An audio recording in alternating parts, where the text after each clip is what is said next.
Good evening to everyone.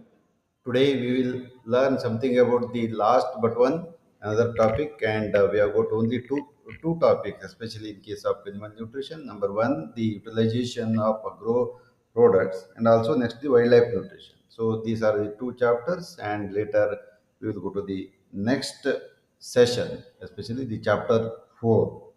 Then, coming to the first thing, that is the introduction, especially the agriculture and livestock farming are crucial to the global food security, but growing feed demand is straining the natural sources, especially the natural things, and sustained agriculture is very much required to the country and also to form the good income to the farmers. And also the agro-industrial wastes are classified into different things. The one is the agriculture residues and another one is the industrial residues, but we are concentrated on the agricultural residues here, and also the industrial residues, whereas the feed residues are stems of any crop, then stacks, then leaves, then seed pods.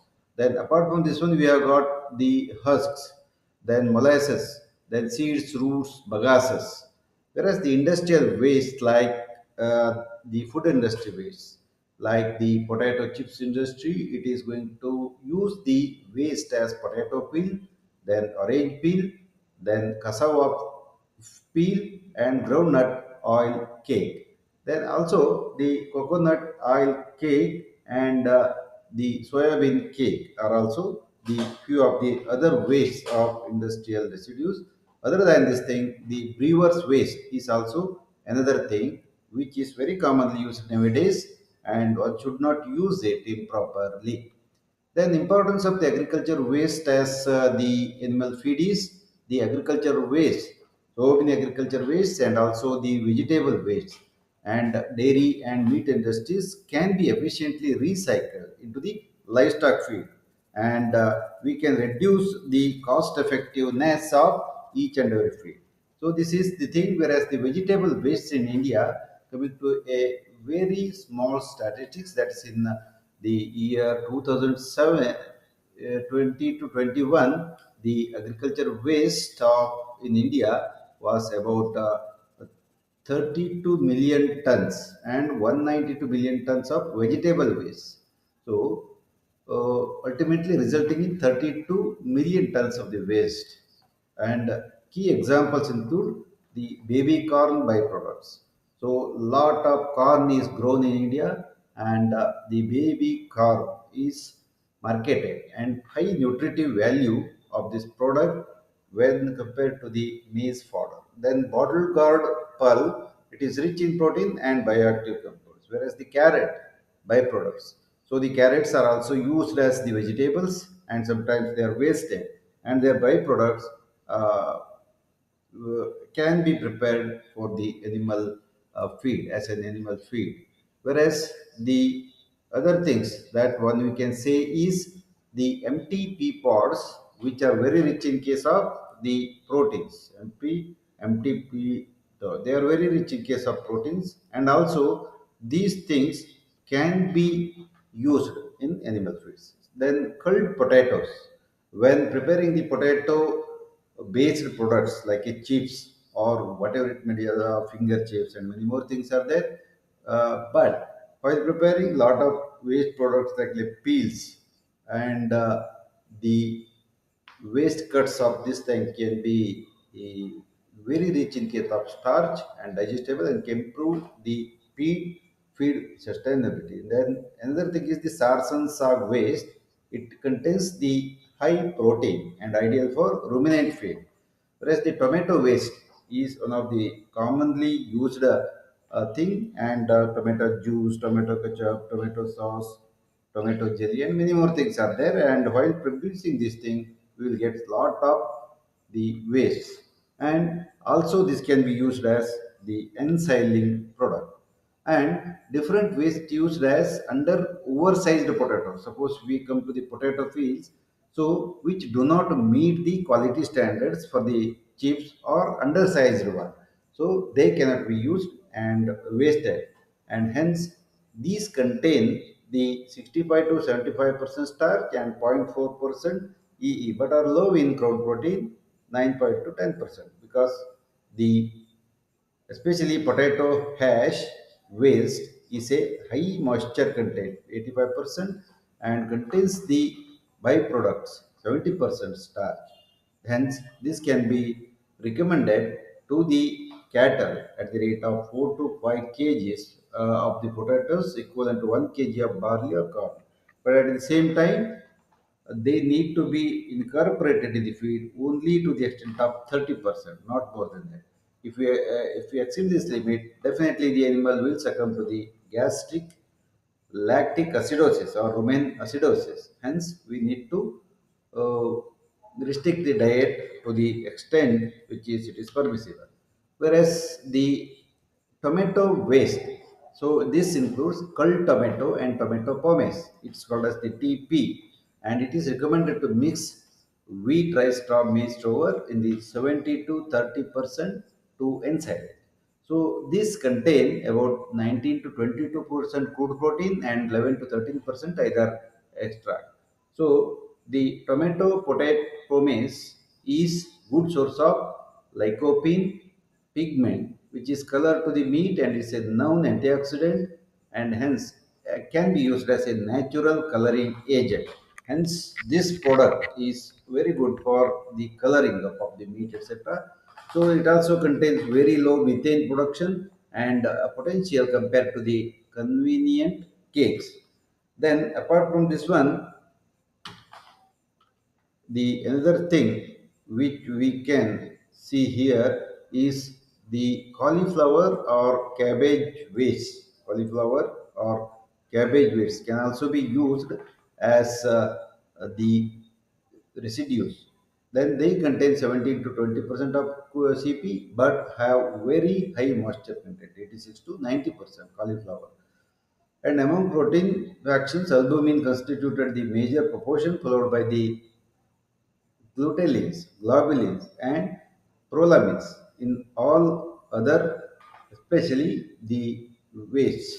And most of the cauliflower cabbage waste are rich of calcium, phosphorus, sodium, potassium, sulfur, zinc, magnesium, molybdenum, and copper. But they also contain certain anti-nutritional factors, and they also contain the nitrogen factors. Hence, need to be used very carefully. So this is the tomato uh, peel, and this can also be used for the silage making. What I say was in the other thing. So there are a lot of fruits are also produced in India, and we can see that the India produced about 103 metric tons of the fruits in the year 1921. Then commercially processing units of the fruit is extremely low at just 2% or 2 of the total production.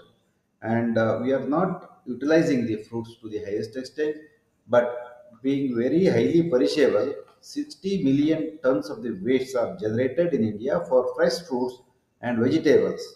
And key examples include the citrus waste, high fiber, good for dairy cows.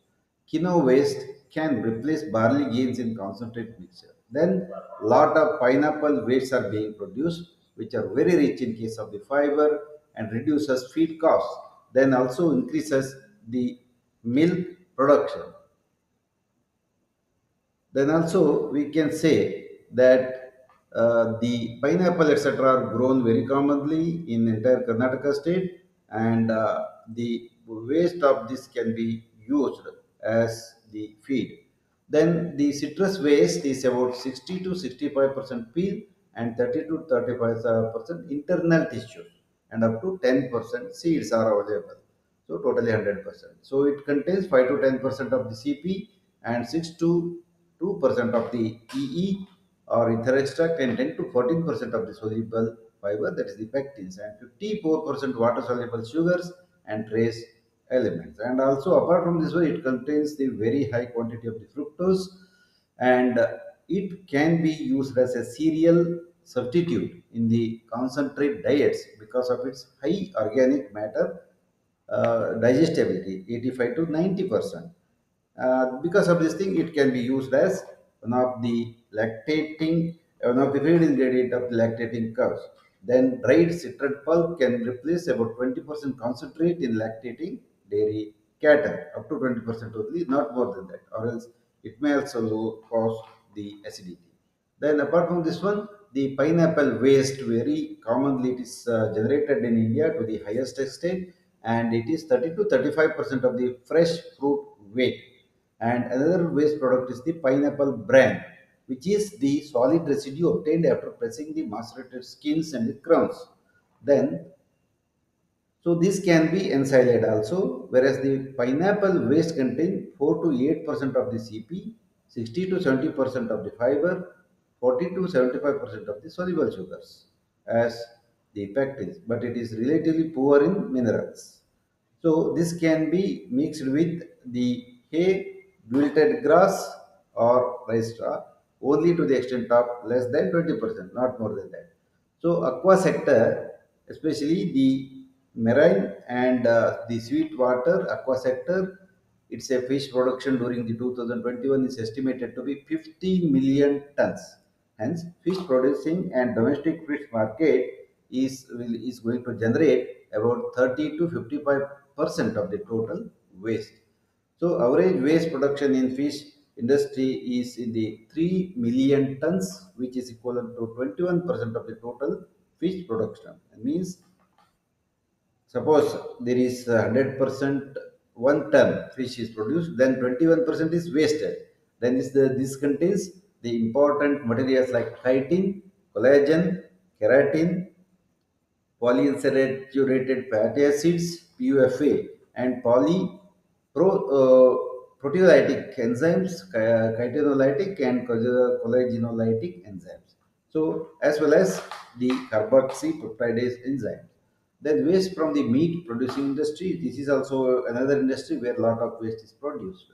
And usually the waste do accountable to 45% soluble and 55% suspended organic composition.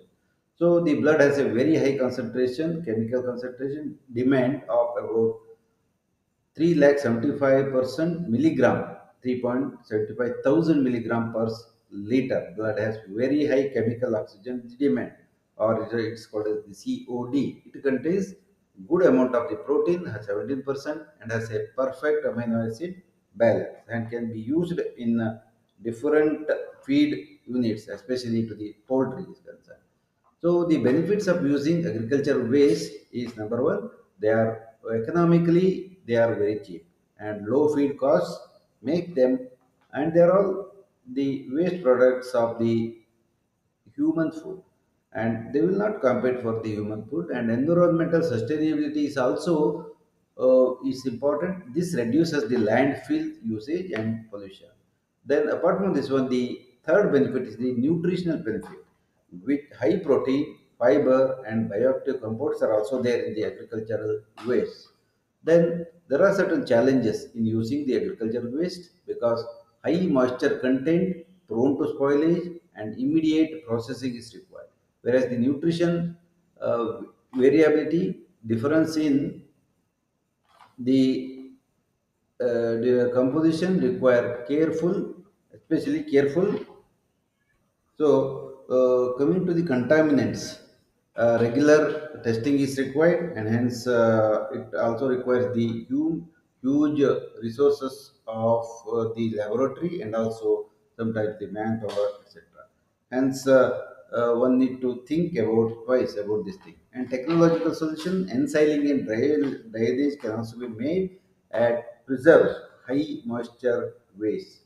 And apart from this one, the pelleting and sterilization can also be done.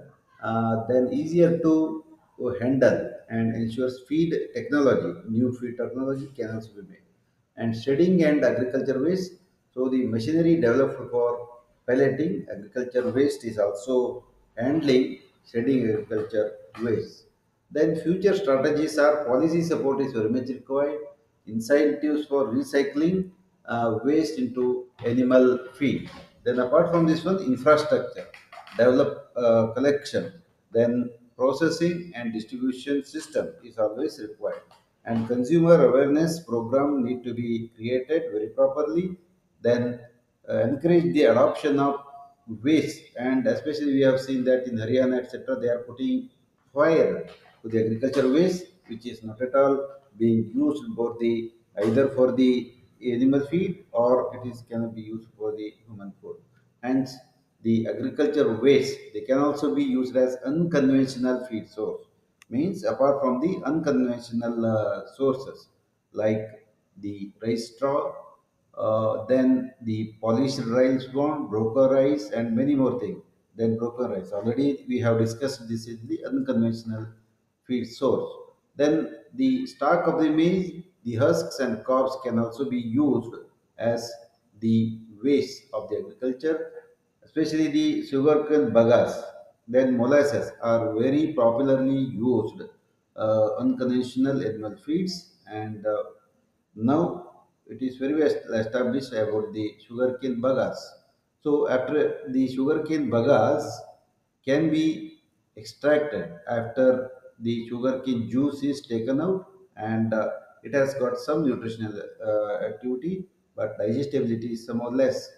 Then the agricultural waste of the banana after the banana rejection, like the peel, then banana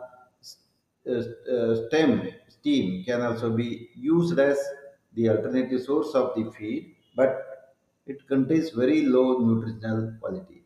Then carrot tops on carrot pomace can also be used, and the carrot products are occasionally are fed to the livestock. But only thing is we need to be careful that these carrot waste should be chopped properly, or they will cause the choke to the animal.